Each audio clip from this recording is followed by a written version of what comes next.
Salut tout le monde, on se retrouve aujourd'hui pour le résumé de Outer Banks saison 2. N'hésitez pas à liker et vous abonner à la chaîne, cela nous encourage à progresser et à proposer un meilleur contenu. Juste avant de commencer, j'aimerais remercier tous mes nouveaux abonnés. On est maintenant 800 sur la chaîne. Merci énormément pour le soutien. Notre objectif est 1000 abonnés.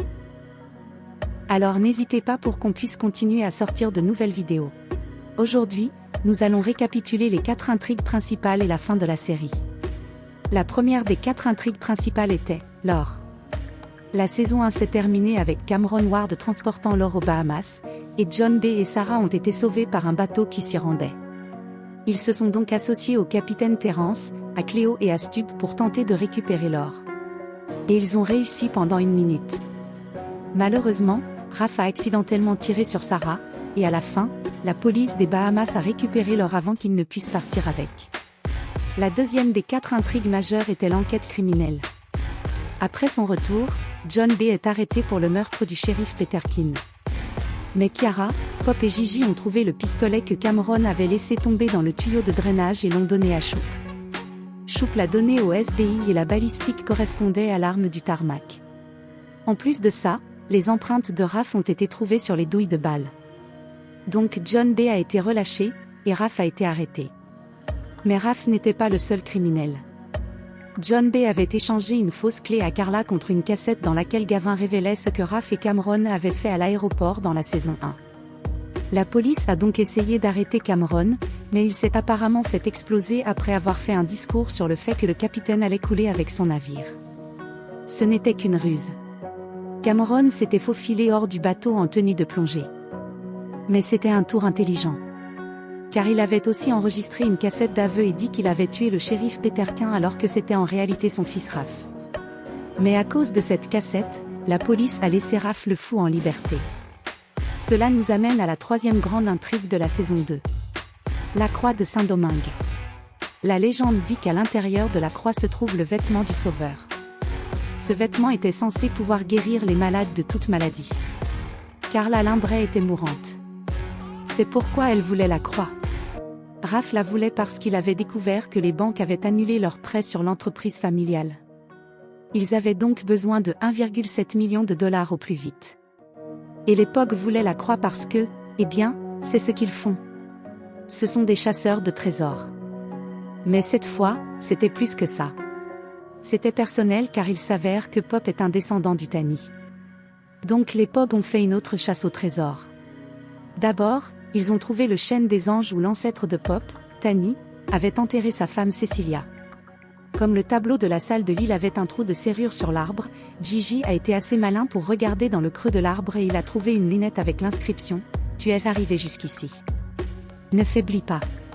La croix est sur l'autel de l'affranchi. » Cela a conduit les protagonistes à une vieille église sur Goat Island où ils ont trouvé la croix. Mais malheureusement, ils ont dû la laisser là, car Pop a eu une réaction allergique aux frelons. Et pendant leur absence, Raph et Renfield ont volé la croix. Carla l'a ouvert, mais il n'y avait pas de vêtements magiques à l'intérieur. Alors elle a paniqué, Renfield l'a poussée, puis l'a écartée du marché et est partie avec Raph. Mais Carla l'a abattue. Raph est alors parti sans elle, a donné le corps de Renfield aux alligators, et a combattu un Pop en colère. Leur 3e combat au total. Cela nous amène à la 4e et dernière intrigue de la saison. L'entreprise côtière. Rose a drogué Sarah et l'a amenée avec la croix sur le paquebot Coastal Venture. Les Pog se sont faufilés dans le cargo, et, surprise, Cameron Ward était là. Vivant. Le plan de Cameron était de s'échapper vers la Guadeloupe avec l'or et la croix, et avec toute sa famille, surtout son enfant préféré, Sarah. Malheureusement pour lui, Sarah le déteste. Parce que tout comme son fils Raph, Cameron est fou. Pour preuve, tout comme Raph a failli noyer Sarah plus tôt dans la saison, Cameron a failli étrangler sa fille jusqu'à la mort. Heureusement, Topé a sauvé Sarah de Raph, et John B a sauvé Sarah de Cameron. Leur combat s'est terminé lorsque Cameron est tombé en arrière et s'est cogné la tête. Très similaire à la façon dont s'est terminée la bagarre entre Cameron et Big John avant la saison 1. Contrairement à ce que Cameron a fait à Big John, John B n'a pas jeté Cameron par-dessus bord. Et il est intéressant de noter que pour la deuxième fois de la saison, Sarah a versé une larme pour la mort de son père. Mais cette fois, c'est juste une mort figurative. Après tout ce qu'il avait fait, son père, Cameron Ward, était mort pour elle. Et maintenant, l'épisode final. Pop a essayé de laisser tomber la croix, pensant que s'ils ne peuvent pas la voir, personne ne peut. Mais pour le meilleur et pour le pire, Raph et l'équipe ont réussi à la remonter. Les Pogs se sont échappés sur un radeau, et il est intéressant de noter que Raph a résisté à l'envie de leur tirer dessus.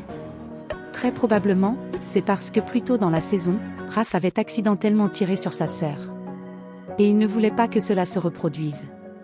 Les Pogs ont donc atterri sur une île. Ils étaient déprimés au début, mais ils ont fini par voir le bon côté des choses.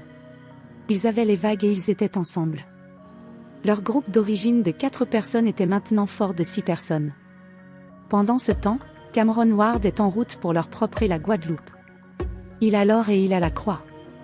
Mais il a perdu le plus précieux de ses trésors, sa fille Sarah. À la fin de la saison 1, les gens pensaient que John B. et Sarah étaient morts. Cette fois, les gens pensent ou du moins craignent la même chose pour eux ainsi que pour Gigi, Kiara et Pop. La saison 2 d'Outer Banks se termine avec Big John faisant un marché avec Carla.